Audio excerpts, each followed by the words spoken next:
Hey everyone, so I wanted to talk a bit about psychology today, and a couple of people have emailed in some questions, and I thought it'd be easier to post a video to you all just to explain it to everyone all together. So the thing about psychology is that it's not that people don't understand what to do, it's more that they don't actually put it into practice, and you can tell that by the scores that they shoot, and you can tell it by their self-talk, and you can tell that by their body language quite a lot of the time. And the way I like to think about it is to try and actually sort of take a couple of simple concepts and really put them into practice, rather than understanding something really complex but not actually using it is obviously useless. So one simple one that I would give you would be, in your pre-shot routine, when you're about to step up to the ball, try and ask yourself the question, what shot would I like to hit here? And make yourself answer that question. The reason it's such a good question is because it's harder to answer it negatively. If I said the alternative way, if I sort of tried to say I'm brilliant, I'm fantastic, I've got this, I'm a great driver of the ball, or I'm brilliant with my short irons into the green, or whatever it is you got, your brain will be like, well, actually, what about last time? Or what about last time you played in this competition? Or what about last week? And it will actually come up with reasons why that's not true. Because if you sort of say, I'm Tiger Woods, it's like, well, actually you're not.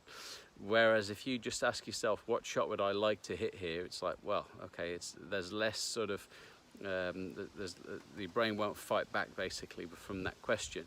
The key thing with it is though that you have to imagine it. You have to sort of imagine the way the ball's going to look when it goes as you want it to.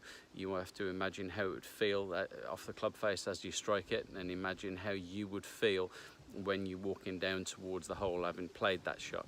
So you really experience the shot as much as you can. The more you can make it emotional in your experience of it, the more it will actually make a difference. If you're just saying the words, it means very little. So that's a great way to do it.